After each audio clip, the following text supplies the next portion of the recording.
general y que va a estar destinado a la alta intensidad, tiene que tener los principios claros que tiene que respetar, que ya los vamos nombrando de a poquito.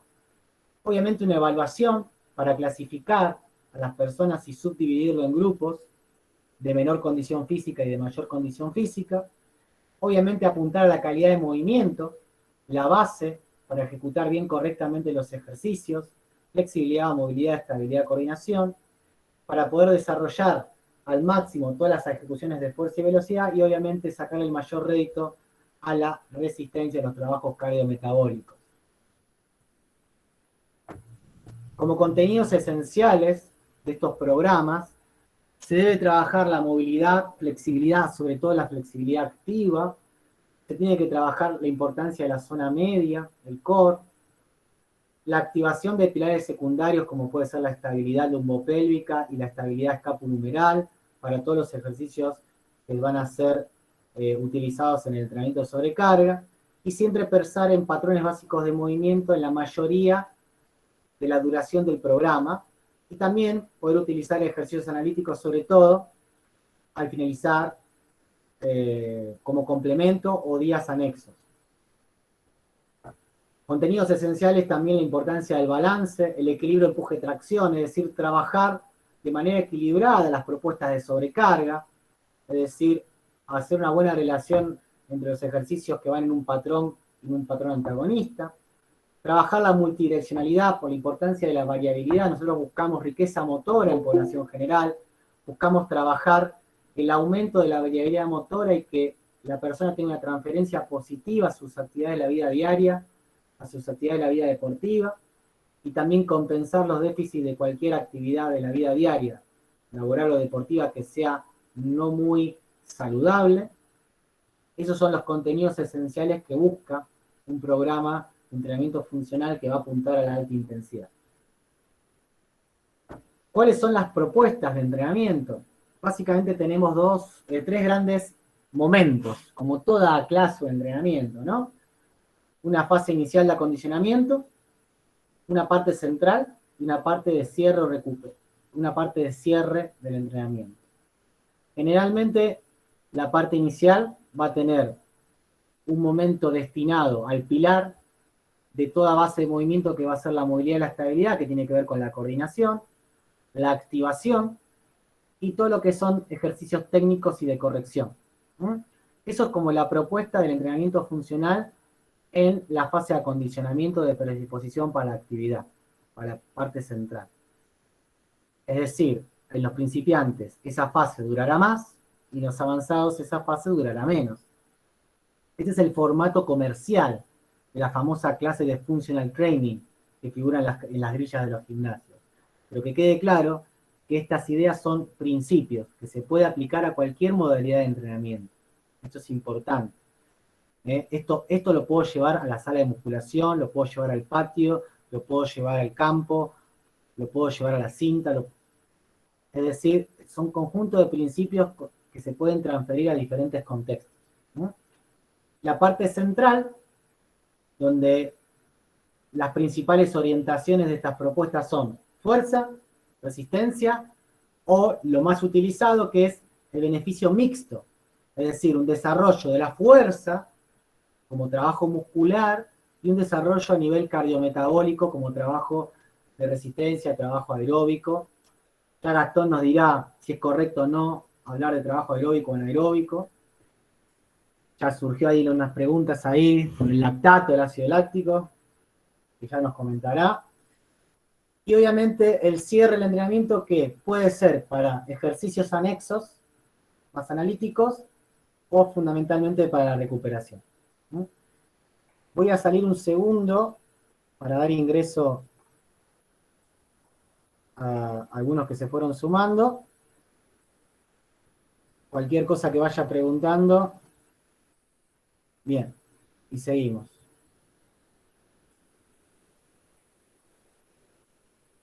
Ahí vuelvo, ¿no?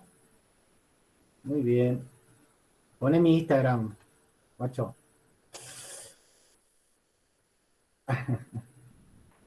Bien, ahí vamos. Cualquier cosa se ve bien, pero qué justo que entrás. porque justo le doy ingreso. Bien, a ver quién quiso entrar. Último ingreso que doy. Y se acabaron los ingresos. Bueno, hay que ser puntual. Bien, sigamos. Espero que se ve la pantalla, cualquier cosa me avisan, ¿eh? Bien. Acondicionamiento, ¿cuáles son los contenidos que tenemos que tener en cuenta en la fase de acondicionamiento? La movilidad y la estabilidad, la activación de los estabilizadores más importantes y la técnica de la corrección de los ejercicios. El pilar es la combinación de movilidad y estabilidad que sea entre caderas, columna y hombro. ¿Cuál es el concepto? En cada entrenamiento hacer un microplan básico, donde cada estimulación nos va a permitir lograr a largo plazo adaptaciones crónicas a nivel neuromuscular y a nivel estructural también. Las neuromusculares se van a dar mucho más rápido que cualquier cambio estructural que se dé. Generalmente van a encontrar abajo las referencias donde pueden sacar más información. Algunos parámetros les dejo acá, que básicamente en la entrada en calor, en el acondicionamiento, buscamos mejorar la amplitud de los movimientos, buscamos mejorar la movilidad activa, es decir, rangos nuevos a los que se llega de manera activa, no pasiva, con control motor, con aplicación de fuerza, y también trabajar todo lo que es la estabilidad central, ¿sí? Que nos va a permitir una correcta transferencia de fuerzas entre el tren superior y el tren inferior y viceversa. ¿Sí? Estos son los contenidos, el rompecabezas de una entrada en calor, funcional, vamos a decirlo así. Para el concepto de movilidad y estabilidad, ya varios autores como Gray Cook, el creador del FMS, Michael Ball, entre otros, han planteado el continuo de movilidad y estabilidad, que básicamente hay centros articulares que se llevan mejor con las necesidades de movilidad y otras que se llevan más con la necesidad de estabilidad. Y muchas veces cuando se restringe estabilidad, se reclama más movilidad a otras zonas, cuando se carece de estabilidad, se genera más movilidad en otras zonas, y así viceversa. Compensaciones constantemente, entonces buscamos trabajar y mantener, detectar si hay problemas de movilidad o estabilidad en el patrón para corregir. Si necesitamos más estabilidad o necesitamos más movilidad en ese continuo. Como el tobillo, la cadera y la columna torácica son centros de movilidad, la rodilla, la columna lumbar, la articulación glenohumeral, escápulo-humeral principalmente, son centros más de estabilidad. Y lo podemos pensar para la organización de la entrada en calor. O ir detectando quién necesita más movilidad o estabilidad en las correcciones técnicas durante la fase de acondicionamiento. Otro tema también importante es la diferenciación entre ejercicios tradicionales y ejercicios del concepto core. Los ejercicios tradicionales piensan al entrenamiento muscular de manera uniplanar, es decir, entrenan a la zona media como generadora de movimiento, donde si yo quiero trabajar el abdominal, el recto anterior del abdomen, y voy a trabajar su función anatómica, que es principalmente flexor de tronco, flexor de columna. Eso es una mirada mucho más analítica y no genera adaptaciones transferibles a las actividades de la vida diaria o deportiva, que principalmente el concepto que rinde a nivel deportivo, a nivel laboral, incluso a nivel de la vida diaria, es el concepto de antimovimiento, donde yo necesito una columna estable o una columna que se adapte a diferentes rangos de movimiento de manera controlada y que me permita generar tensión en el momento adecuado donde se manifiesta la fuerza para transferirla bien, correctamente, entre el tren inferior, el tren superior y viceversa. Por eso ahí aparecen los ejercicios de antiflexión, antiextensión, antiinclinación, antirotación.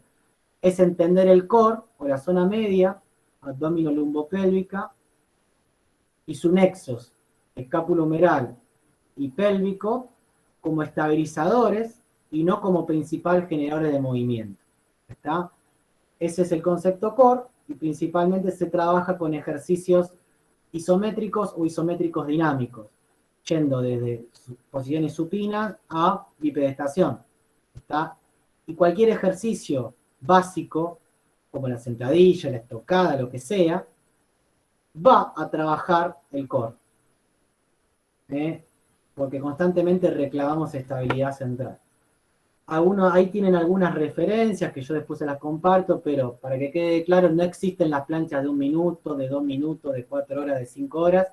Lo que se ha visto como manera más efectiva es que los trabajos isométricos que apuntan a la musculatura abdominolumbopélvica, buscando coactivación, buscando que los grupos musculares trabajen de manera en equipo para generar una estabilidad del raquis y poder transferir bien las fuerzas, rondan entre los 5 segundos a los 30 a 45 segundos como los tiempos más efectivos, que no generan tanta fatiga y que no va a condicionar el entrenamiento posterior.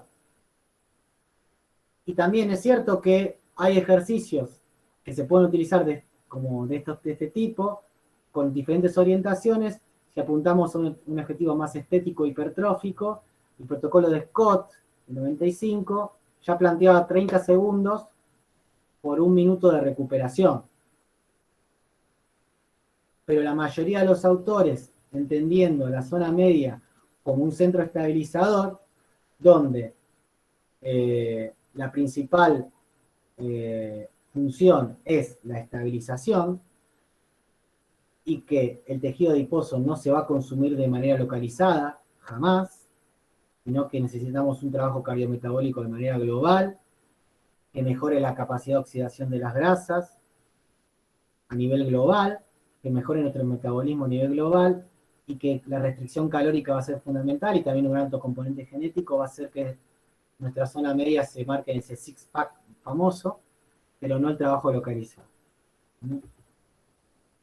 También hay un tema con las superficies inestables, que tiene que quedar claro que los ejercicios de fuerza tradicionales de sobrecarga o similares sobre plataformas inestables no son la mejor manera para mejorar la fuerza o para desarrollar la potencia, ya que se ha visto que cualquier ejercicio que se haga sobre superficies inestables disminuye la capacidad de aplicación de fuerza, ya que el sistema neuromuscular está más preocupado por generar coactivación y generar estabilización en diferentes núcleos articulares que la capacidad de aplicar fuerza en un determinado vector. También es cierto que cualquier ejercicio de isométrico, como las planchas, para dar ejemplos sencillos, cualquier ejercicio arriba en una superficie inestable genera más actividad electromiográfica, mayor activación de la zona media, pero también es cierto que cualquier ejercicio básico, como la sentadilla, ya por encima de cargas del 70% del RM, que es una carga que podamos hacer cómodamente entre 12 a 15 repeticiones, genera más activación que cualquier ejercicio que se haga sobre superficie inestable o cualquier plancha. Entonces, para una correcta utilización de estos dispositivos son para variabilidad, para trabajos de base, de zona media, pero no son para el desarrollo de la fuerza. Incluso ya cuando se logra ciertos niveles de intensidad, estos trabajos terminan siendo secundarios, ¿no? Incluso pueden generar patrones de descoordinación, ya que estamos indicándole al sistema neuromuscular que se coactive centros articulares donde no se deberían coactivar, ¿no? Bien, progresiones, core básico, todo lo que es planchas, supino, ir progresando. Este es el concepto más que nada, que la dificultad de estos ejercicios va del punto de vista coordinativo y no tanto desde la duración, va más de la complejidad de estabilización y no de la duración del ejercicio. Y que es importante que en la entrada en calor se busca activar y no extenuar, y que el cierre se puede trabajar un poco más el componente de resistencia o el componente más estético hipertrófico, orientando más a lo estructural, pero predominantemente en la entrada en calor buscamos activar estos estabilizadores, buscamos entrenar a la zona media como estabilizador, que nos va a predisponer a una mejor activación y coordinación para los ejercicios. También es cierto que, como dice Gastón, grises y blancos, ¿no? Me gustó mucho este posteo de Manuel Padilla del grupo de MOM, que la realidad es que no hay ejercicios buenos o malos, sino que hay ejercicios mal dosificados, mal progresados, con carga inadecuada, frecuencia, intensidad, duración, etc. Y que nuestro cuerpo se adapta, nuestro cuerpo, nuestras estructuras, nuestro sistema nervioso se adapta, siempre y cuando se nos dé el tiempo para tal fin.